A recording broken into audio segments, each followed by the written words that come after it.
수익률에 대해서 알아봤습니다. 수익률은 자기가 투자하고자 하는 부동산 있죠? 여기로부터 얻을 수 있는 수익률을요, 기대 수익률. 그리고 다른 데 투자했더라면 이 정도는 벌 수 있다는 얘기죠? 그죠? 이걸요, 요구 수익률을 해줄게요. 이번에는 위험에 대해서 알아보겠습니다. 위험. 이렇게. 자, 위험을 영어로 리스크 이렇게 얘기하는데, 위험이 뭐냐? 자, 94페이지 보겠습니다. 위험이라는 것은 자기가 기대하고 있는 기대 수익 혹은 기대 수익률에서 벗어날 가능성, 벗어날 수 있는 정도, 아니면 다른 표현으로 한다면 앞으로 실현된 수익이 기대치에서 벗어날 수 있는 정도 있죠? 뭐라고요? 위험이다. 이렇게 합니다. 난 무슨 얘기인지 잘 모르겠다. 그러면 이런 얘기입니다. 이렇게 볼게요. 이렇게 본다면, 자, 요거는 그 A라는 부동산인데 요거를 Y 대안이라고 쳐볼게요. Y 아니다. I 부동산. 그러면 A라는 부동산은 1억 투자하니까 2천만 원 벌 거야. 이렇게 대충 예상하진 않았겠죠? 잡을게요. A 부동산은 1억 투자하니까 2천만 원 벌 거야. 이렇게 간단히 예측하지는 않았다는 얘기입니다. 그죠? 그러니까 미래 상황을 꼼꼼히 예측한 다음에 이 정도 좀 벌 수 있구나. 이렇게 예측했다는 얘기입니다. 예컨대 이런 식으로 예측한 겁니다. 이렇게 볼게요. 자, 1억을 투자했을 때 1년 동안에 이 고시형 경기가 뭐 좋아질 수도 있고 현재 상태로 유지할 수도 있고 안정적이 될 수도 있고 뭐 불황이 될 수도 있어 없어요? 있죠. 이렇게 해서 여러 가지 상황을 상정한 다음에 만약에 고시형 경기가 좋다면 2,100만 원 정도가 기대가 된답니다. 안정적일 경우는요, 이런 상황이라면 2천만 원 정도가 기대가 된대요. 불황일 경우는요, 1,900만 원 정도가 기대가 된답니다. 근데 앞으로 경기가 좋아질지 나빠질지 알아요, 몰라요? 좋을지 나쁠지 알아요, 몰라요? 아무도 모르는 거 아닙니까? 그죠? 다만 이 지역에서 오랫동안 중개활동 하신 분들이죠. 그분한테 물어봤더니 앞으로 경기가 좋아질 가능성은 몇 번째 물어봐서 평균 냈더니 좋아질 가능성은 한 40%가 된답니다. 보통일 가능성은요 20% 정도가 된답니다. 불황이 될 가능성은요 한 40%가 된답니다. 요거를 평균을 한번 내본 겁니다. 평균은 이제 산술 평균이 있고 가중 평균이라고 있는데, 산술 평균은 이런 거 다 무시하고 3개 다 더한 다음에 나누기 3 할 수 있죠. 이런 걸 산술 평균 해주고, 가중 평균은 어디다 가중키를 더 주겠다는 얘기죠. 그러니까 이렇게 될 가능성이 크니까 여기다 가중키를 더 주는 겁니다. 그 계산할 때는 이렇게 계산합니다. 40% 하면 소수점으로 하면 앞으로 2칸 가라고 했죠. 맞죠? 그러니까 뭐 0.4가 됩니다. 뭐가 된다고요? 0.4. 했었죠? 그러니까 이렇게 계산하면 됩니다. 2100 곱하기 0.4 플러스 2000 곱하기 0.2 플러스 1900 곱하기 0.4 해주면 1년 동안에 기대된 수익이 나옵니다. 얼마나 나온다고요? 2천만 원 나온다는 얘기죠. 그죠? 이렇게 나옵니다. 그러니까 1년 동안에 1억 투자하니까 2천만 원 벌 수 있구나. 2천 요 정도. 그래서 20% 정도의 수익을 얻을 수가 있구나. 이렇게 계산했다. 그런 얘기지. 밑도 끝도 없이 그냥 1억 투자하니까 2천만 원 벌 거야. 이렇게 예측하지 않았다는 얘기죠. 알겠죠? 이렇게. 그래서 요거 계산할 줄 아셔야 됩니다. 이렇게. 자, 계산할 때는 항상 계산기 갖고 오셨나요? 계산기. 계산기에다가 AC를 항상 누른 다음에 올 클리어. 이렇게 문제 물어본 다음에 이렇게 계산하셔야 돼요. AC가 있죠? 올 클리어. 이거 누르면 그동안 뭐 입력되어 있는 거 다 이제 자 지운 겁니다. 지웠죠? 그래서 올 클리어 한 다음에 이 상태에서 물론 GT라는 기능은 써도 상관없는데 뭐 그 메모리 기능 있죠? 요거 써도 상관없습니다. 그 메모리 기능이 오히려 더 나을 수도 있습니다. 이렇게 계산하세요. 2100 곱하기 0.4 했죠? 이 상태에서 그대로 n 플러스 누르세요. 그러면 n 플러스에 한 거는 지금 계산한 거를 나중에 더하라는 얘기입니다. 알겠죠? 아니면 나중에 기억하고 있어라. 이 상태에서 그대로 2000 곱하기 0.2 하세요. 했죠? 이 상태에서 그대로 n 플러스 하세요. 그럼 지금 계산한 거를 나중에 더하라는 얘기입니다. 이 상태에서 그대로 1900 곱하기 0.4 곱하기 0.4 해주면 n 플러스 하세요. 했죠? 그러면 지금까지 한 걸 전부 다 불러와야 되죠? 그럼 MRC 혹은 MR을 누르면 됩니다. MRC 누르면 얼마 나와요? 2천만 원 나왔죠? 그럼 계산이 잘 돼 있는 겁니다. 되셨죠? 이렇게 계산하시면 됩니다. 문제 이렇게 물어온 다음에 이렇게 계산하시는 게 가장 빨라요. 되셨죠? 이렇게. 자, 그러면 자주 물어봅니다. 자, 근데 얘는 자 볼게요. Y라는 대안 같은 경우는 기대치가 2천만 원인데 2천만 원에서 경기가 좋더라도 한 100만 원 더 들어오네요. 나쁘면요 100만 원까지죠. 그러니까 기대치에서 벗어날 가능성이 커요, 작아요? 작다는 얘기입니다. 근데 자, 이 Z라는 대안이 있습니다. 요거는 이제 술집이라고 치자. 술집인데 요것도 똑같이 이렇게 볼게요. 1억 투자하면 1년 동안에 2천만 원을 벌 수 있답니다. 기대되는 수익이 얼마라고요? 2천만 원을 벌 수 있답니다. 그럼 요것도 기대 수익률이 몇 %라고요? 20%네요. 몇 프로라고요? 20%.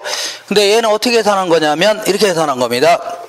자, 이렇게 경기가 좋을 수도 있고 술집 경기가 안정적이 될 수도 있고 불황이 될 수도 있는데 술집 경기가 좋다면 한 8천만 원이 기대된답니다. 얼마라고요? 8천만 원. 보통일 경우는요 2천만 원 정도가 기대가 된대요. 불황일 경우는요 마이너스 4천만 원. 마이너스 4천만 원이라는 것은 원금도 4천 까진다는 얘기입니다. 알겠죠? 이렇게. 자, 그러면 확률은 똑같다 가정해보자. 얘 40%, 얘는 얼마라고요? 20%. 얘는요 40%. 이렇게. 그럼 이것도 똑같이 한번 계산해 볼게요. 계산할 때는 AC 누른 다음에 AC 눌렀죠? 이 상태에서 8,000 곱하기 0.4 하세요. 했죠? 그 다음에 M 플러스 눌렀죠? 그 다음에 2,000 곱하기 0.2. 그 다음에 M 플러스 했죠? 그리고 주의할 게 요 때는 그대로 4,000 곱하기 0.4 하세요. 했죠? 요건 나중에 빼줘야 되겠죠? 마이너스 붙었으니까 M 마이너스 누르세요. M 마이너스 했죠? 그런 다음에 MRC 누르세요. 그럼 얼마 나와요? 2,000 나오죠? 그렇게 하면 잘 계산된 겁니다. 할 수 있나요? 이렇게. 그래서 한번 연습해 보세요. 아, 요거는 빼기가 있죠? 요거 나중에 빼줘야 될 거 아닙니까? 그러니까 M 마이너스 누르셔야 돼요. 뭐라고요? M 마이너스. 4,000 곱하기 0.4 한 다음에 뭐라고요? M 마이너스. 되셨나요? 다시 해요? 안 해도 되겠죠? 그래서 어쨌거나, 자, 그럼 좋다. 자, 이것도 똑같이 20% 나왔어, 안 나왔어요? 나왔죠? 그러면, 근데 요거는, 자, 볼게요. 요거는 기대 수익이 2천만 원인데, 얘 같은 경우는 잘하면 대박 날 수 있죠? 잘하면요? 잘못하면 쪽박 날 수 있네요. 잘하면 대박 날 수 있지만, 잘하면 쪽박 날 수 있죠? 맞죠? 그러면 이런 거. 그럼 얘 같은 경우는 위험이 아까 뭐라고 했어요? 자기가 기대하고는 기대 수익이라든가 기대 수익률에서 벗어날 수 있는 정도 있죠? 요걸 얘기하는데 이런 걸 뭐라고 하냐면 위험이 작다 입니다. 이런 거 뭐라고요? 위험이 작다. 이런 거 뭐라고요? 위험이 크다. 정리할 수 있죠? 위험이 뭐라고요? 크다. 그러면 하나만 더 해볼게요. X라는 대안이 있다. X라는 대안이 있는데 요거는 은행에다 예치하는 경우 생각해 볼게요.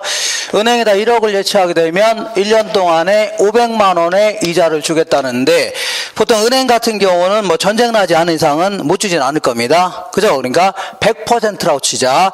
500만 원 받는 게 몇 프로라고요? 100%다. 그러면 얘는 경기가 좋아도 500만 원 받을 수 있는 거죠? 그러니까 나빠도 500만 원 받을 수 있는 거죠? 그러니까 얘는 기대치에서 벗어날 가능성이 있어 없어요? 전혀 없네요. 이걸요 위험이 없다 해줍니다. 위험이 뭐라고요? 없다. 다시 정리할게요.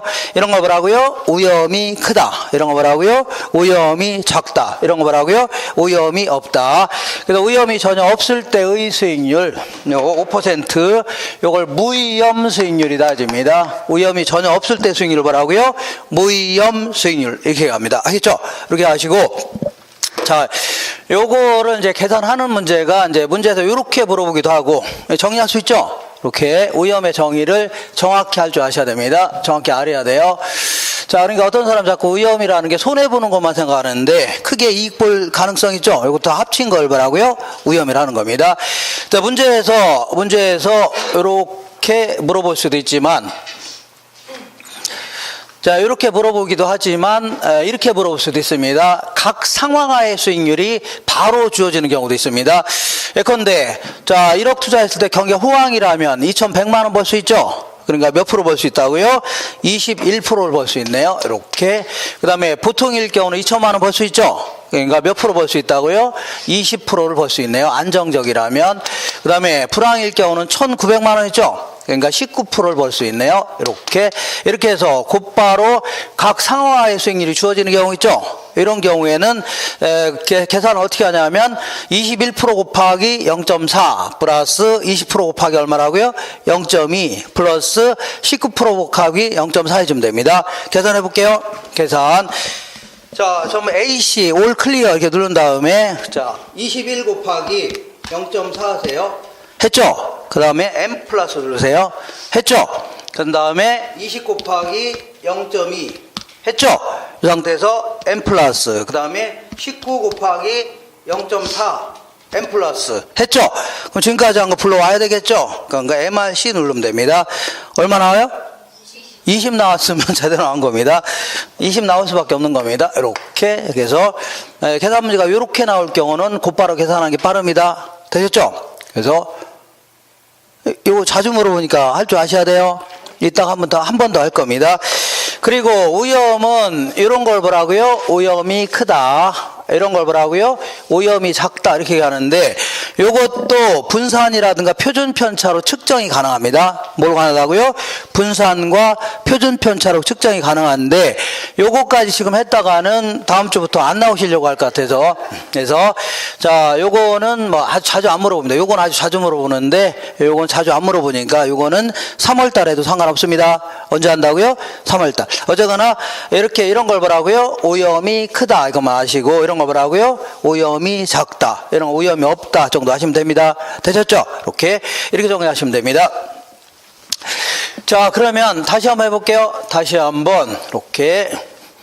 자, Y라는 대안이 있고 Z라는 대안이 있는데 둘 다 기대 수익률은 20% 똑같습니다. 요것도 20%, 요것도 20%인데 자, 오염이라는 것은 자기가 기대하고 있는 기대 수익에서 벗어날 수 있는 정도 있죠? 요걸 얘기하는데 Y 같은 경우는 어떻게 해요?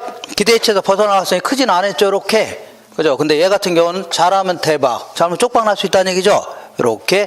얘는 오염이 뭐라고요? 작다. 이런 건요, 오염이 크다 해줍니다. 그러면 그 밑에 볼게요. 95페이지 위에서 한 7번째 줄 보시면 오염을 대하는 투자자의 유형 찾으셨나요?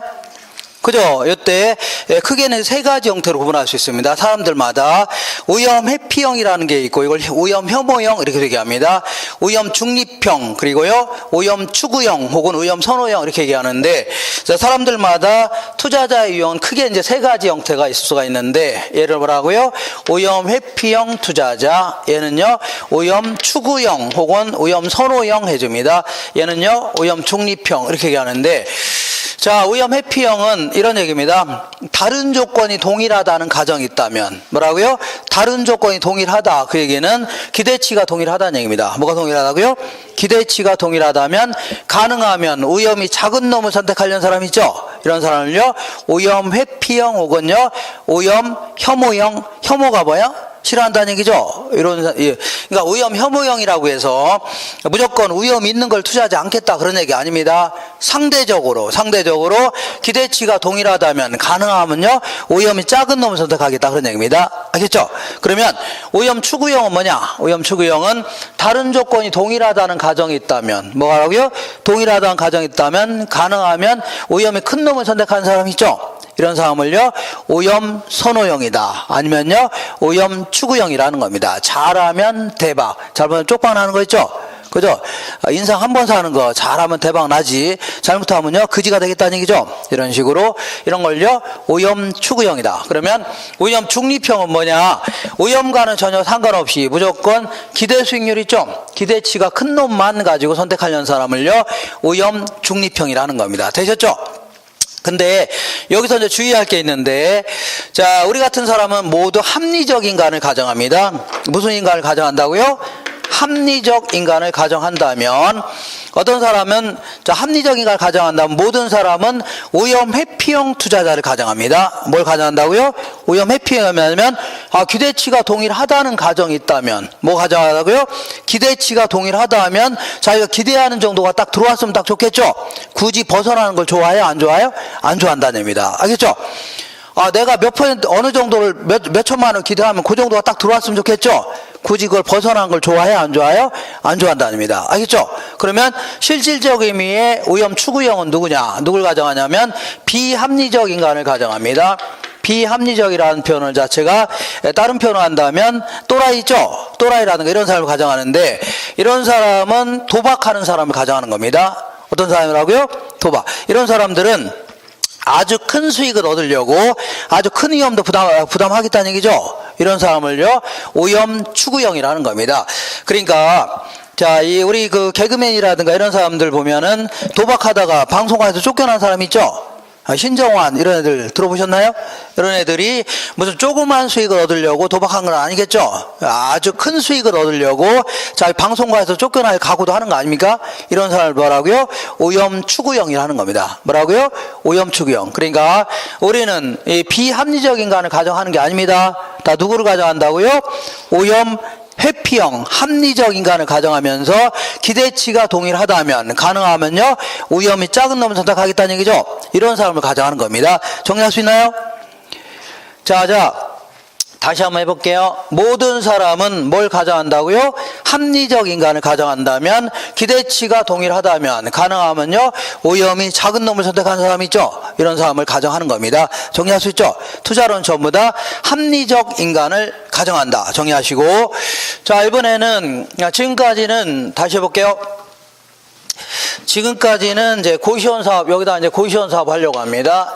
A라는 고시원을 투자하려고 하는데, 자, 잘하면 대박, 조금만 난다. 이런 걸요, 오염이 크다.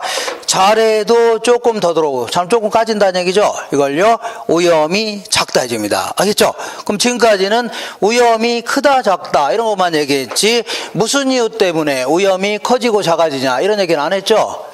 맞죠? 그래서 자 지금부터 왜 어떤 경우에 뭐 때문에 위험이 커질 수 있고 작아질 수 있냐 이걸 한번 알아볼게요. 맨 먼저 사업상의 위험이라는 게 있고 두 번째는요 금융적 위험, 세 번째는요 자 법적 위험 이렇게 구분할 수 있습니다. 그 다음에요 뭐 인플레 위험이다. 그 다음에요 유동성 위험 이렇게 구분할 수 있는데 이렇게 학자들이 자, 먼저, 그 사업상의 위험이라는 것은 뭐 그야말로 이 고시원 사업 하는 바람에 다른 사업이 아니라 뭐라고요? 유독히 고시원 사업 하는 바람에 발생되는 위험. 이걸요, 사업상 위험이라는 겁니다. 예컨대, 먼저 시장 위험이다. 자, 나중에 그 고시원 경기가 침체될 수 있죠? 그럼 크게 손해볼 수 있네요. 고시원 경기가 좋아지면요. 크게 이득 볼 수 있죠? 이런 걸요. 사업상 위험이다. 그 다음에 운영 위험이다. 요거는 자기가 운영을 잘하면 큰 돈 벌어요, 못 벌어요? 큰 돈 벌 수 있지만 운영을 개판으로 하고 뭐 사람들 맡겨놓고 자기는 맨날 놀러만 다니고 그러면 그게 손해볼 수 있죠. 이걸요. 운영 위험이다. 그 다음에 위치적 위험이다. 요거는 입지 선정을 잘못하는 바람에 여기다 원룸 차렸는데 2, 3년 있다 옆에 장래시장이 들어오는 바람에 부동산 가치가 폭락할 수 있죠. 그럼 더 손해볼 수 있네요. 이런 걸요. 위치적 오염이라는 겁니다. 뭐라고요? 위치적 오염. 그 다음에 이런 것들은 어떤 경우든 다 발생할 수 있는데 이렇게 다른 사업 하더라도 동일하게 발생할 수 있는 오염들입니다. 자, 금융적 위험은 아까 얘기한 대로 은행에서 돈 빌려서 투자하게 되면 일반적으로는 내 돈 투자액 대비 수익률을 올릴 수가 있다고 했죠. 맞죠? 이거 지렛대 효과라는 겁니다. 근데, 자, 이 지렛대 효과를 얘기할 때 제가 오염은 전혀 무시했다고 했죠? 근데 은행에서 돈을 많이 빌려 투자하게 되면 그만큼 나중에 나중에 경기 변동이라든가 이런 것 때문에 돈을 못 갚을 가능성도 그만큼 커져요, 작아져요? 커질 수 있죠? 이런 걸요. 금융적 위험이라는 겁니다. 되셨죠? 그리고, 자, 법적 위험은 법적 환경이 변했다. 예를 들어서 이 지역이 원래 상업지역이었는데 정부에서 이걸 주거지역으로 바꿔놓는 바람에 그게 손해볼 수 있죠. 이런 거라든가 정부에서 재정이라든가 금융 정책이 변경되는 바람에 이자율이 변동될 수 있습니다. 이런 것 때문에 막 크게 손해보거나 이득 볼 수 있죠. 이런 걸요. 법적 위험이라는 거고 그 다음에 인플레 위험은 아까 부동산은 실물자산이기 때문에 인플레가 발생하더라도 손해봐야 안 봐요? 일반적으로 안 봅니다. 그죠? 근데 왜 이게 나오냐면 부동산은 비싸요, 싸요? 비싸기 때문에 때로는 은행에서 돈 빌릴 필요가 있는데 이때 만약에 변동금리로 빌리게 되면 뭐라고요? 변동금리로 빌리게 되면 다음 시간에 할 건데 자 인플레가 심해지면 은행 입장에서는 이자를 막 올리려고 합니다. 뭐라고요? 이자를 올리려고 하는 바람에 이자 부담 때문에 크게 손해볼 수 있죠. 이런 걸 답을하고요. 인플레 위험이라는 거고. 그 다음에 유동성 위험은 팔려고 내놨는데 뭐 아까 얘기한 대로 아파트야 뭐 금방 팔릴 수 있지만 상가라든가 토지라든가 공장 같은 경우는 1년이 되도록 5년이 되도록 안 팔릴 수 있죠. 뭐 어쩔 수 없이 돈이 급하면 헐값에 팔 수밖에 없네요. 이렇게 시장 가치가 손해나는 거 있죠. 이런 걸요 유동성 위험이라는 겁니다. 뭐라고요? 유동성 위험. 자, 이렇게 해서 지금까지는 그 위험이 아까 뭐라고 해서 어렵게 생각하지 마시고 위험은요 기대치에서 벗어날 가능성이 크면 뭐라고요? 위험이 크다. 작으면요 위험이 작다. 무슨 이유 때문에 위험이 커지냐 작아지냐 이런 얘기를 했던 겁니다. 정리할 수 있죠? 이렇게. 그러면 이번에는 이 지역은 왜 한 10% 정도의 수익률을 얻을 수가 있냐? 이거 좀 알아보겠습니다. 한 장 넘겨보시면 96페이지 보겠습니다. 96페이지에 자, 이런 얘기를 해볼게요. 이 사람들은 어떤 아줌마가 있는데 이게 50층짜리 건물인데 1층에서 바닥 청소하는 아줌마가 있는가 하면 50층에 매달려서 유리창 청소하는 아줌마가 있다. 자, 그러면 둘 다 200만 원을 받는다. 이 사람도 200만 원 받는다면 이 사람들은 이거 하려고 하겠죠? 그죠? 근데 이 사람은 200만 원 받고 이거 하려고 안 하려고요?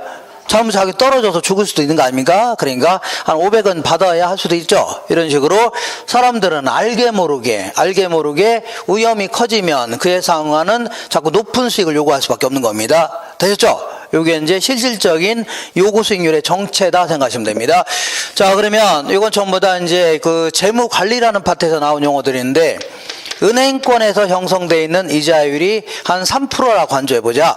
물론 이거보다 은행에 예금했을 때 이자율이 몇 프로라고요? 3%라고 간주해보자. 물론 은행마다 차이가 나요 안 나요? 날 거 아닙니까? 물론 은행 상품마다 차이가 나요 안 나요? 나지만 평균 잡았을 때 몇 프로라고요? 3% 정도 예상이 된다 그런 얘기입니다. 되셨죠? 근데 왜 저축은행으로 가니까 이자율이 좀 높냐 그런 얘기죠? 5% 정도 약간 못 미치지만 어쨌거나 왜 평균적으로 5% 정도 얻을 수 있냐 그런 얘기죠? 그죠? 그 이유는 이 저축은행 같은 경우에는 보통 이제 예금을 받아서 주로 이제 10년도경에 했죠. 수도권 외곽에 서울 외곽 쪽에 이제 신도시 만든다고 하면서 주로 얘네들은 이제 돈 예금 받아서 일군 건설업자한테 돈을 안 빌려줍니다. 못 빌려줘요. 왜냐하면 일군 건설업체 있죠? 신용이 좋은 건설업체는 은행에서 다 빌려줍니다. 그러니까 보통 2군 건설, 혹은 3군 건설업체 이렇게 해서 약간 조금 그 인지도가 떨어지는 건설업자 있죠? 이런 데다 뭐 지능 흥화 아파트라든가 이런 거 있죠? 이런 아파트 건설사라든가 아니면 건영 아파트, 제가 살고 있는 뭐라고요? 건영 아파트라든가 이런데 약간 좀 떨어진 데다 빌려줍니다. 그러다 보니까 그 2010년도경에 아파트가 이제 무지막지하게 지어지긴 했는데 분양이 거의 안 된 겁니다. 특히 뭐 대형 아파트 같은 거 있죠? 분양이 전혀 안 되는 바람에 그 돈을 회수를 못한 겁니다. 빌려준 돈을 뭐라고요? 회수를 못하는 바람에 회수 못하니까 예금자한테 돈도 못 돌려주는 거죠. 그죠? 근데 우리나라는 예금자 보호법에 따라서 5천만 원까지는 다 갚아줘야 됩니다. 그래서 어쩌면 정부가 다 막아준 겁니다. 막아줬던 거 5천만 원까지. 근데 5천만 원 넘어가는 것들은 걔네들은 다 못 받은 겁니다. 그 사람들은요 못 받은 겁니다. 이런 식으로. 그래서 그 당시에 이제 예금자들을 막아줬던 데가 어디냐면 막아줬던 데 있죠. 그 당시에 이제 솔로몬 저축은행이라든가 토마토, 사마, 뭐 부산 저축은행 있죠? 이런 데가 싸그리 막 그렇게 된 겁니다. 그래서 정부에서 공적 자금 투입해서 막아줬던 겁니다. 그죠? 그러면서 나중에 어디 합병시키려도 안 되니까 그냥 퇴출을 시켜버린 겁니다. 상당부는 뭐라고요? 퇴출시키면서 없어진 겁니다. 알겠죠? 그러니까 여기다가 예치했다가는 나중에 못 받을 가능성도 커요, 작아요? 클 수 있다는 얘기입니다. 정부에서 한 27조 정도 투입해서 막아줬던 겁니다. 그죠? 그러면서 이 5천만 원 넘어간 사람은 못 받은 사람이 수두룩했어요, 그때. 그죠? 그러니까 여기다가 예금했다가는 나중에 못 받을 가능성도 있어 없어요? 크다는 얘기입니다. 그죠? 그러니까 뭐하러 여기다 투자합니까? 여기다 예치합니까? 여기다 예치하려고 하죠? 그죠? 그럼 얘들은 예금 받을 수 있어 없어요? 없으니까 이자를 좀 올리는 겁니다. 어떻게 올려요? 이자 올리면 행여나 못 받을 가능성 좀 있지만 이자를 더 준다 하니까 여기다 예치할 수도 있는 거죠. 그 얘기하는 겁니다. 그 다음에 여기가 뭐가 있냐면 투자 신탁사가 있는데, 투자 신탁. 우리 주변에서 볼 수 있는 미래에셋이라든가, 어디에요? 한화투자증권, 한국투자신탁, 이런 데를 얘기하는데, 얘네들은 우리한테 이제 자금을 위탁받는 겁니다. 돈을 이제 펀딩 받아서, 펀딩한다. 자금을 위탁받아서 그 돈 가지고 주로 주식에 투자합니다. 그래서 주가가 무진장 올라가면 우리한테 줄 돈이 많아지는데, 주가가 폭락하죠? 그러면 우리는 원금도 회수 못할 수도 있는 겁니다. 그렇잖아요? 그러니까 이런 거에 비해서 상당히 위험이 클 수밖에 없는 겁니다. 그래서 보통 이제 미래에셋에서 운영하는 MVP 60이라는 펀드가 있는데, 그게 수익률이 한 8% 정도 됩니다. 물론 이것도 좀 못 미치지만 얼마라고요? 8%. 평균적인 수익률이 얼마라고요? 8%. 거기 7%하고 써 있는데 좀 바꿔놓으세요. 8%. 제가 잘못 써놓은 겁니다. 밑에하고 맞추려고 그러는 겁니다. 몇 프로라고요? 8%. 자, 그러면, 자, 볼게요. 왜 오른쪽으로 갈수록 점점 시장 평균 수익률이 자꾸 올라갑니까? 오른쪽으로 갈수록 시장 평균 수익률이 올라가죠? 왜 자꾸 올라가는 것 같아요? 위험이 그만큼 커진다는 얘기입니다. 그러니까 사람들은 위험이 커지니까 상대적으로요, 그에 상응하는 높은 수익을 얻을 수 있다면 투자하려고 한다는 얘기죠? 그죠? 그 얘기입니다. 알겠죠? 다시 할게요. 오른쪽으로 갈수록 점점 뭐라고요? 위험이 커진다는 얘기입니다. 그러면 그에 상응하는 자꾸 뭐라고요? 높은 수익을 자꾸 요구한다는 얘기입니다. 그러니까 여기는요, 3% 외에도 추가로 2%를 더 요구한다 그런 얘기입니다. 여기는 얼마라고요? 3% 외에도 추가로 5% 정도 더 요구한다 그런 얘기입니다. 되겠죠? 이게 결국은 요구 수익률의 어떤 정체가 될 수 있는데, 그러면 아까 부동산 투자에도 아까 위험이 있다고 해서 없다고 했어요? 있다고 했잖아요. 아까 이런 걸 위험이 크다고 하는 거고, 이걸 위험이 작다 하는 거죠? 위험이 있어 없어요? 있다는 얘기입니다. 그러면 그에 상응하는 추가적인 수익률을 자꾸 요구한다는 얘기입니다. 부동산 투자도 마찬가지, 이것도 마찬가지입니다. 그러니까 위험이 전혀 없을 때의 수익률을 뭐라고요? 무위험 수익률 해줍니다. 무위험률. 여기다가 부동산 투자에도 위험이 있어 없어요? 있다는 얘기죠. 그럼 그에 상응하는 추가적인 수익률을 요구한다는 얘기입니다. 이걸요, 위험에 따라서 추가적인 수익률을 위험 할증률 이렇게 얘기합니다. 위험 뭐라고요? 할증률. 요거를 추가로 요구한다는 얘기죠. 요구하는데, 자, 요때 이 무위험률은 위험이 전혀 없을 때의 수익률인데, 이거는 은행에다 예치했을 때의 수익률을 얘기합니다. 일반적으로. 근데 은행에다 예치하게 되면 위험은 거의 없죠. 근데도 불구하고 한 3% 정도를 요구하는 이유가 뭐냐? 이거는 이제 시간에 대한 대가로 받으려고 하는 겁니다. 무슨 대가라고요? 시간에 대한 대가. 그러니까 내가 은행에다 예치하면 1년 동안 이 돈을 쓸 수 없죠. 그러니까 이 보관료는 받아내야 될 거 아닙니까? 이 보관에 대한 대가, 이걸요, 이거 무위험률이 하는 거고, 이건 당연히 뭐라고요? 위험에 대한 대가로 받으려고 하는 겁니다. 무슨 대가라고요? 위험에 대한 대가인데, 여기서 아주 어려운 얘기를 할 건데, 어려운 얘기가 이해가 되시면 다행이고, 그렇지 않으면 살짝 넘기세요. 느낌으로 하시고.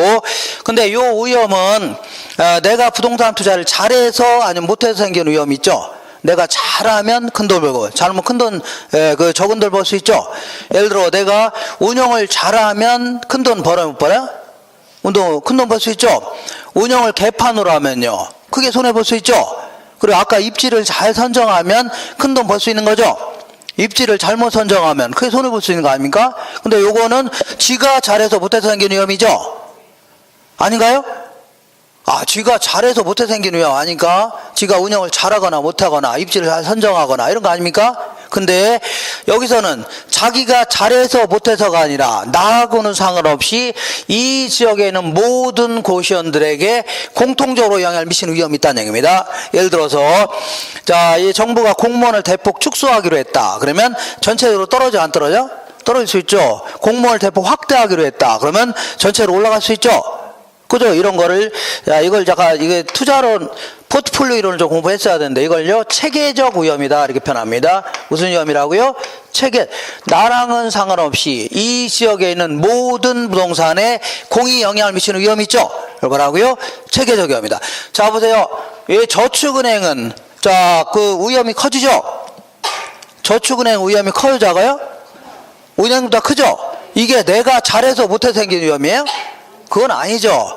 나랑은 상관없이 금융권에서 형성되는 이 시장 전체적인 위험 수준이 있다는 얘기죠. 그런 거에 따라 결정된다는 얘기입니다. 알겠죠? 이것도 마찬가지로 좀 어려우니까 이 지역에는 내가 잘해서 못해서가 아니라 모든 고시원, 노량진 지역의 모든 고시원에 공통적으로 영향을 미치는 위험이 있죠. 이런 거에 따라서 한 10% 정도를 벌 수 있다는 얘기입니다. 알겠죠?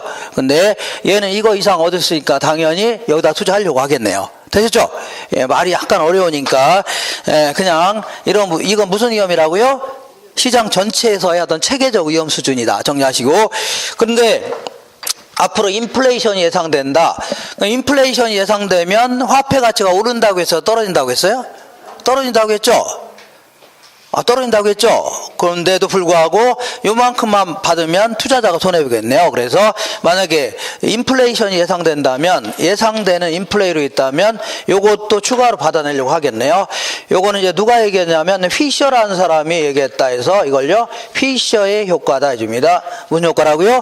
피셔의 효과다. 그래서 피셔라는 사람은 요 얘기 하나 해놓고서 이 경제학에서는 독보적인 존재가 됐던 겁니다. 알겠죠? 이걸 뭐라고요? 피셔의 효과다. 이렇게. 자, 다시 한번 해볼게요. 다시 한번 요구 수익률은 이 지역 전체에서는 내가 잘해서 못해서가 아니라 지역에 노량진에 있는 고시원들에게 공통적으로 영향을 미치는 위험 수준이 있다는 얘기죠. 그런 거에 따라서 평균적으로 얼마라고요? 10% 정도를 얻을 수가 있다는 얘기입니다. 물론 좀 더 얻을 수 있고 적게 얻을 수 있지만 뭐라고요? 평균 잡았을 때 얼마라고요? 10% 정도 벌 수 있는데 얘는 그거 이상 얻을 수 있다는 얘기죠. 당연히 여기다 투자하려고 하겠네요. 되셨죠? 이렇게 정리하시고. 그러면 이 부동산 투자하게 되면 필연적으로 위험이 따라요, 안 따라요? 따르죠. 그러면 이런 위험을 어떤 식으로 처리해서 투자 결정할 것인가, 이걸요 위험의 처리 방법이다 이렇게 표현합니다. 위험의 무슨 방법이라고요? 처리 방법이다 이렇게 얘기하는데, 위험의 처리 방법은 그러니까 다시 할게요. 부동산 투자하면 위험이 있어 없어요?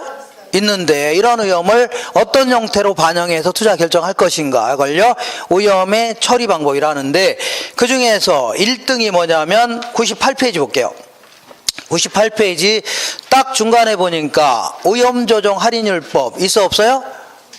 있죠. 요게 결국은요 할인 현금 수지음소법이라는 겁니다. 얘 어디서 들어본 적 있어 없어요? 아까 제일 중요한 게 할인 현금 수지음소법이라고 했죠. 얘는 이렇게 하는 겁니다. 자, 1억을 투자했는데 1년 있다가 1억 2천만 원 정도 들어오는 투자안이 있다 치자. 이렇게 요거 이따 다시 할 겁니다. 자, 1년 후에 처분했을 때 얼마 들어온다고요? 1억 2천만 원 들어오는 투자안이 있다 치자. 근데 나간 돈과 들어온 돈을 단순히 비교하는 것은 큰 의미가 없다는 얘기죠. 그래서 앞으로 들어올 돈을 다른 데 투자했더라면 충분히 얻을 수 있는 수익률인 요구 수익률을 할인하는 겁니다. 할인하게 되면 뭔가 이걸 투자 가치다 해줍니다. 뭐라고요? 투자 가치. 그래서 이따 하겠지만 여기서 요거 뺀 걸요 수년가 해줍니다. 이것분에 이거 한 걸요 수익성 지수다. 알겠죠? 그래서 이렇게 해서 이게 투자 결정하겠다 그런 얘기인데, 만약에 이 지역의 위험이 커졌다 그러면 위험 할증률을 사람들 높이려고 낮추려고요? 높이려고 하겠죠? 위험이 커지면 사람들은 요구한 수익률을 높이려고 낮추려고요? 높이려고 하죠. 그죠? 그러니까 당연히 요것을 높이니까 할인율이 올라가겠죠. 그러면 투자 가치가 낮게 평가될 수밖에 없는 겁니다. 그러면 수년가도 여기서 요거 뺀 게 수년가라고 했죠. 수년가도 낮아질 수밖에 없는 겁니다. 이런 식으로 투자 결정하는 걸요 할인 현금 수지음소법이라는 겁니다. 이게 이제 1등입니다. 뭐라고요? 1등. 그리고 두 번째는요, 자, 이 포트폴리오 투자라고 해서 아까 얘기한 대로 한 군데만 투자하는 게 아니라 여러 군데 나눠 투자할 수 있죠. 그러면 나눠 투자하게 되면 기대 수익률은 줄어드는 게 아닙니다. 다만 위험이 줄을 수 있는 효과가 나타난다는 얘기죠. 요걸 가지고 최적의 만족감이 극대화되는 투자 집합을 찾아내겠다는 얘기입니다. 이게 이제 2등입니다. 이게 1등이고 이거 2등인데 요거는 3월 달에 할 겁니다. 그리고 요거는 이따 할 겁니다. 알겠죠? 이따 하기로 하고, 나머지 잡다한 내용들이 좀 있는데 이런 것들은 한 문제로 나오기 힘들고 그냥 간략간략히 이제 지문에 끼어들 수가 있습니다. 그래서 거꾸로 돌아올게요. 돌아오셔서 97페이지 보겠습니다. 자, 97페이지에 딱 중간에 위험을 회피하겠다 그런 얘기인데 얘는 그야말로 위험한 투자는 아예 제외시키겠다입니다. 그러니까 돈만 생기면 정부 채권이라든가 정기예금 있죠? 이런 데다만 묻어놓겠다. 이런 것들은 진정한 의미의 투자라고는 할 수 없습니다. 왜냐하면 아까 투자는 아까 뭐라고 했어요? 현재 확실한 소비를 희생해 가면서 미래 불확실한 수익을 선택하는 거죠. 이게 투자인데 은행에다 예치하게 되면 현재도 확실하고 미래도 확실하죠. 이게 무슨 투자입니까? 그냥 뭐 묻어놓는 거에 불과하죠. 보관료 받고. 그 다음에 위험의 전가라고 있는데 요거는 내가 부담해야 될 위험을 타인에게 떠넘기는 형태 있죠. 이런 형태를 뭐라고요? 위험의 전가다. 예컨대 이 부동산을 임대차 계약하려고 하는데 한 달에 300만 원 받기로 했습니다. 자, 상가인데 300만 원 받기로 하고 5년 동안 빌려주기로 했는데 2년 정도 지나서 인플레이션 심해졌다는 얘기죠. 그러면 화폐의 가치가 오르는 거예요? 떨어지는 거예요? 떨어지는 건데 떨어진다고 했죠. 근데도 불구하고 300만 원만 계속 받기로 한다면 임대인이 손해볼 겁니다. 누가 손해본다고요? 임대. 그럴 때는 안 되겠다는 얘기죠. 계약할 때 인플레가 발생하면 임대를 올리겠다는 얘기죠. 그러면 임대인이 집주인이 부담해야 될 위험을 그 세입자들이 있죠. 요사한테 떠넘기는 형태입니다. 그리고 다음 주에 할 거지만 고정금리로 돈을 빌려주게 되면 처음부터 20년 동안에 똑같은 이자를 받는 겁니다. 이자율. 그러면 나중에 인플레가 심해지면 은행이 손해본다는 얘기죠. 근데 이제 만약에 변동금리 형태로 빌려주게 되면 나중에 인플레이션 심해지면 뭐 이자를 막 올리겠다는 얘기죠. 이자율을. 그러면 은행이 부담해야 될 위험을요, 그 돈을 빌려간 자한테 떠넘기는 형태가 됩니다. 이런 걸요, 전부 다 위험의 전가다. 그리고 보험에 가입하는 거, 이것도 일종의 보험사한테 넘기는 그 형태입니다. 위험을요, 떠넘기는 형태라는 얘기죠. 물론 보험료 나가야 되지만. 그 다음에 이번에는 위험을 축소하거나 통제하는 방법, 이런 것들이 있는데, 자, 보수적 예측 기법은 이렇게 하는 겁니다. 아까 기대 수익률을 계산할 때 1억 투자했을 때 경기가 호황이 될 수도 있고 보통이 될 수도 있고 불황이 될 수도 있는데 여러 가지 상황이 있죠. 근데 얘는 그야말로 경기가 호황이나 불황이나 보통일 건 다 무시하고 최악의 경우에는 불황일 경우에는 800만 원은 벌 수 있는 거 아니냐. 최악의 경우는 얼마라고요? 800만 원 정도 벌 수 있다는 얘기죠. 이런 식으로 해서 이때 이 기대 수익률은 8%다. 이렇게 해서 요걸 요구 수익률하고 비교하겠다. 뭐 그런 얘기입니다. 이런 식으로 해서 수익은 가능한 낮게 비용은 크게 예측하겠다는 얘기죠. 이렇게 해서 투자 결정에 반영하겠다. 그런 얘기인데 요거는 이런 식으로 투자하게 되면 웬만한 대안은 다 기각할 가능성이 높아집니다. 요것도 이제 바람직한 투자라고 하기는 아주 곤란합니다. 이렇게 하시고 이번에는 민감도 분석 기법이라고 있는데 얘는 이 기대 수익을 계산하려면 기대 수익이라는 걸 계산하려면 여러 가지 임대료도 잘 예측해야 되고 임대료도 적정히 잘 예측해야 되고 그 다음에요 뭐 공실이라든가 이것도 잘 예측해야 되고 뭐 불량 부채다 아니면요 뭐 기타 소득이다 약정 영업 경비라든가 이런 걸 잘 예측해야 되는데 자 이때 이렇게 해보는 겁니다. 이걸 뭐 투입 요소다 이것 때문에 이게 산출되는데 자, 이 처음에 예측한 예측치를 다른 건 그대로 놔둔 상태에서 임대료만 살짝 올려보거나 내려볼 수 있죠. 그죠? 그러면 얘가 이제 변할 겁니다. 이렇게 변할 겁니다. 이번에는 공실만 살짝 올려보고 내려볼 수 있죠.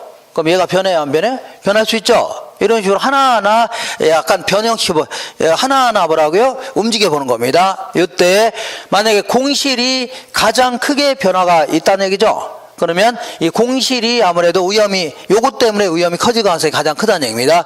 요걸 찾아내서 요것만 집중적으로 관리하겠다는 얘기입니다. 예를 들어서 처음에 예측한 공실률이 한 3%인데 요것만 부동산 처분할 때까지 계속만 유지만 해준다면 위험이 줄어들 수 있다는 얘기죠. 이렇게 하는 걸요 뭐라 한다고요?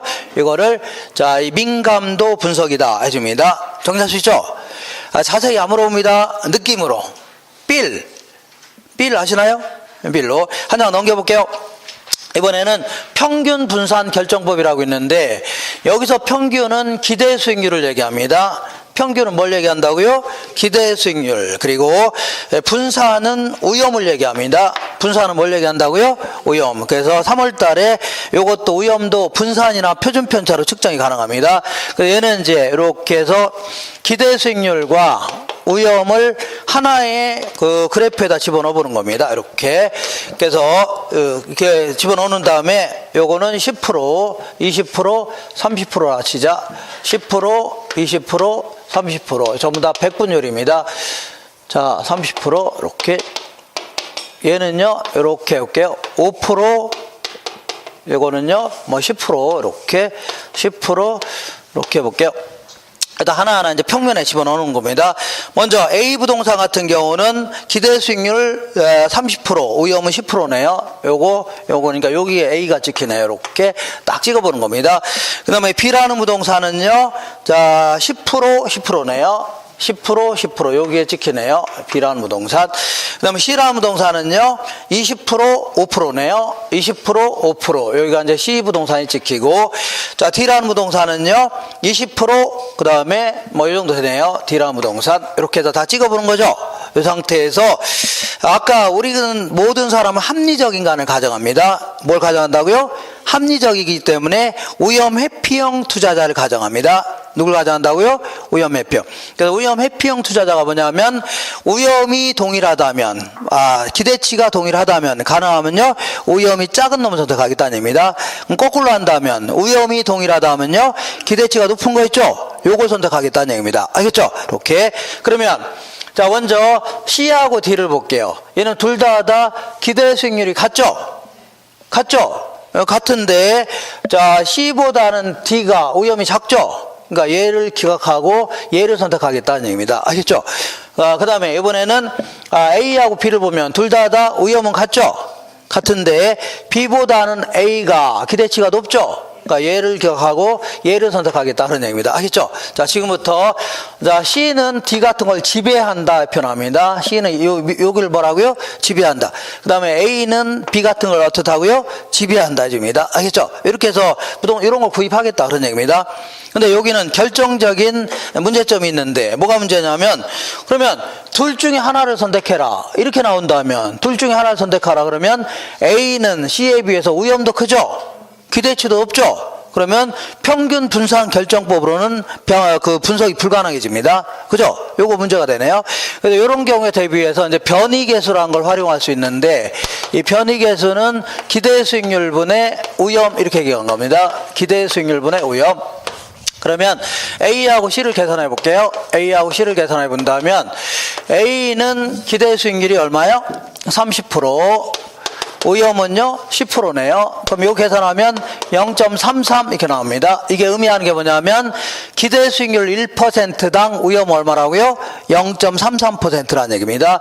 C 같은 경우는요 기대 수익률 20%, 오염은요 5%네요. 계산하면 0.25다. 이건 또 의미하는 게 뭐냐면 기대 수익률 1%당 오염은요 0.25%라는 얘기입니다. 그러니까 기대 수익률 한 단위당 오염이 얘가 더 작다는 얘기죠. 요걸 기억하고 요걸 선택하겠다 그런 얘기인데 요것도 상당히 문제가 큰 게 왜 문제가 크냐면 자, 그러면 이렇게 해볼게요. 요거는 기대 수익률, 요거는 오염인데 자, A 부동산은 기대치 30%, 오염도 30%라 치자. 이렇게. 그러면 요게 되네요. 요건 A 부동산. 그 다음에 C 부동산은요, 기대치 10%, 오염도 10%라 치자. 그러면 요것도 C 부동산이라 치자. 그러면 A도 30분의 30이니까 1이죠. 그 다음에 C도요, 10분의 10이니까 1이죠. 그죠? 그럼 변이계수를 통해서는 아무거나 똑같다는 얘기입니다. 아무거나 선택해도 똑같다는 얘기죠? 이건 말이 안 되는 겁니다. 왜냐하면 사람마다 자, 아무리 오염 회피형 투자라 하더라도 나중에 이제 할 겁니다. 상대적으로 공격적인 투자자가 있고 상대적으로 보수적 투자자가 있습니다. 그런 게 있습니다. 그러니까 아무거나 선택해도 똑같다는 얘기는 말이 안 되는 겁니다. 그래서 어떤 사람이 이걸 좋아하기도 하고 어떤 이걸 좋아하게 한다는 얘기죠. 그죠? 투자 성향에 따라 달라질 수 있는데 그런 걸 전혀 무시했다는 단점이 있습니다. 그래서 요거는 그다지 중요한 게 아닙니다. 다만 그나마 얘는 그래도 자, 이 조연급 정도는 되는 게 얘가 3월 달에 포트폴리오 이론에 들어가서 그 효율적 전선이라는 걸 구축하는데 요때 이걸 활용합니다. 알겠죠? 그때나 써먹는 거지. 사실은요, 가장 중요한 게 아까 뭐라고요? 오염 조정 할인율법과 두 번째는요, 포트폴리오 투자 이점. 이게 가장 중요한 오염을 처리하는 기법이다. 정리하시면 됩니다. 되셨죠? 이렇게 정리하시고. 자, 지금까지 이제 뭘 한 거냐면, 자, 수익률과 오염에 대해서 알아본 겁니다. 수익률과 뭐라고요? 오염에 대해서 알아봤다. 정리할 수 있죠? 다시 할까요? 자, 자기가 투자하려고 하는 부동산으로부터 얻을 수 있는 수익률 뭐라고요? 기대 수익률. 다른 데 투자했더라면 충분히 얻을 수 있는 수익률 뭐라고요? 요구 수익률. 이때 오염은 또 뭐냐? 오염은 자기가 기대하고 있는 기대치에서 벗어날 가능성이 작은 걸 뭐라고요? 오염이 작다. 큰 걸 뭐라고요? 오염이 크다. 무슨 이유 때문에 오염이 커지고 작아지냐? 그런 얘기죠? 이런 거를 정리하고.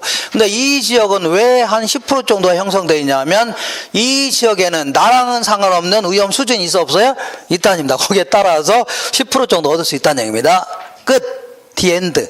자, 그래서 이렇게 해서 항상 큰 틀 내에서 이렇게 생각하시면 의외로 좀 빨라질 수가 있습니다. 그럼 난 뭐가 뭔지 모르겠다. 그러면 좀 더 하시면 됩니다. 걱정 마시고 몇 장 넘겨보겠습니다. 이번에는 자 101페이지 보겠습니다. 101페이지 요거 지울게요. 이렇게. 자, 지금까지 이제 우리가 공부한 거를 다시 한번 살펴보겠습니다. 자, 투자를 위해서는 맨 먼저 투자를 위한 뭘 정해야 돼요? 목적을 정해야 됩니다. 뭘 정하라고요? 목적. 자, 두 번째 해야 될 것은 여기저기 다니면서 쓸만한 부동산을 찾아보는 겁니다. 이걸요, 재투자안을 선정한다. 이렇게 얘기합니다. 무슨 투자안이라고요? 재투자안을 선정한다. 그래서 5평에 있는 A라는 원룸 뭐 괜찮아 보인다. 뽑아보고, 자, 평내에 있는 B라는 상가, 그 다음에 마석에 있는 C라는 임대주택 뽑아봤죠? 이렇게 한 걸요, 재투자안을 선정한다. 그 다음에 해야 될 것은 하나하나에 대해서 순전히 내 손에서 나간 돈, 앞으로 들어올 돈 있죠? 요거 추정하는 겁니다. 자, A라는 원룸은 다 이런 식으로 하는 겁니다. 이렇게 지울게요.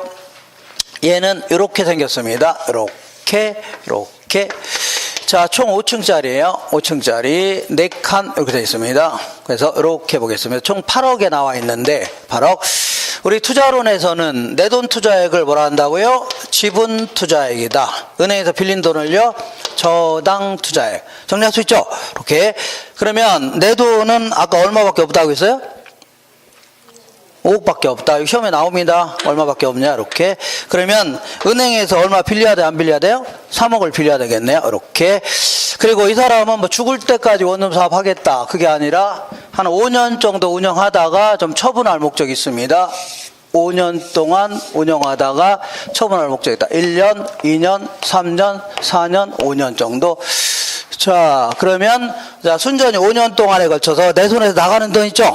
앞으로 들어올 돈만 추정하는 겁니다. 그러면 어디 갔어요? 내 손에서 나간 돈은 얼마 나가는 거예요? 5억 나가는 거죠? 그리고 매년 임대사업을 통해서 이거저거 다 빼고 났더니 8천만 원 정도가 들어온답니다. 얼마 들어온다고요? 8천만 원 정도가 들어올 거랍니다. 그 처분 시에는 자 13억 정도 받을 수가 있는데 여기서도 이거저거 빼고 났더니 한 7억 정도가 내 손에 들어올 거랍니다. 이렇게. 자, 이런 식으로 하는 걸요, 기대 현금 수지를 측정한다. 뭘 한다고요? 기대 현금 수지를 측정한다. 그 다음에 해야 될 것은 자, 나간 돈과 들어온 돈을 비교해서 최종 투자 결정하겠다는 얘기죠. 그래서 여러 가지 기법을 동원해서 자, 그러면 어디 갔어요? 요거는 내 손에서 나간 돈, 그리고 요거는요 앞으로 들어올 돈이네요. 자, 그러면 나간 돈이 커야 돼요? 들어올 돈이 커야 돼요? 들어올 돈이 커야 된다, 그런 얘기입니다. 근데 나간 돈과 들어온 돈을 단순히 비교하는 것은 큰 의미가 없다겠죠? 결론적으로 얘기한다면, 앞으로 무슨 얘기인지 모르겠지만 이거 할 겁니다. 앞으로 들어올 돈을 다른 데 투자했더라면 충분히 얻을 수 있는 수익률인 요구 수익률을 할인하는 겁니다. 그러면 요 어떤 금액이 나와야 안 나와요? 나오는데 이걸 투자 가치 이렇게 표현합니다. 무슨 가치라고요? 투자 가치. 그래서 자, 여기서 요거 뺀 걸 순환가, 이것분에 이거 한 걸요 수익성 지수 이렇게 합니다. 이렇게 해서 분석하는 게 가장 과학적이고 가장 뭐라고요? 논리적인 투자 분석 기법입니다. 되셨죠? 요거 하려고 하는데, 요거 하기 위해서는 일단은 첫 번째는 요거 할인한다. 이거 할인한다고 하는데 할인하는 방법을 좀 알아야 되겠네요. 그죠? 그다음 두 번째는 얘는 구체적으로 어떻게 나온 숫자고 얘는 어떻게 나온 숫자인가, 이거 좀 알아둘 필요가 있네요. 이렇게 한 다음에 자, 할인 현금 수준 속보를 동원해야 될 겁니다. 그렇지 않나요? 이렇게. 자, 그래서 요거를 해야 되는데 요거 먼저 할인하는 방법이 어디 있냐면 101페이지 볼게요. 101페이지 오른쪽 맨 아래 보니까 화폐의 시간 가치라고 돼 있어 없어요? 있죠? 여기 무슨 얘기냐면 어떤 아저씨가 나한테 1억을 줄 게 있는데 신용은 확실한 사람입니다. 자, 이 사람이 그러는 겁니다. 지금 1억 드릴까요? 1년 후에 1억 드릴까요? 이렇게 한다면 나는 당장 어떻게 하라고요? 1억 달라고 할 겁니다. 왜냐하면 1억 받으면 당장 은행에다 예치하면 이자 붙어야 안 붙어요? 붙죠? 그럼 나중에 금액이 커지는 거 아닙니까? 그죠? 그러니까 지금 당장 달라고 할 겁니다. 근데 그 사람이 그러는 겁니다. 지금 1억 드릴까요? 1년 후에 1억 1,000만 원 드릴까요? 이런 식으로 하게 되면 이걸 한번 고민해 볼 수 있어 없어요? 있죠. 지금 당장 받을까 아니면 1년 후에 받을까 이렇게 고민할 수 있죠. 이런 식으로 지금 시점에 1억과 미래 시점에 1억 1,000만 원은 가치가 비슷하다는 얘기죠. 이걸요 화폐의 시간 가치 이렇게 표현합니다. 화폐라고요 시간 가치라 하는데 요거는 좀 내용이 좀 정리할 내용이 좀 있기 때문에 잠깐 쉬었다 하겠습니다. 쉬었다 할게요. 그냥 놔세요.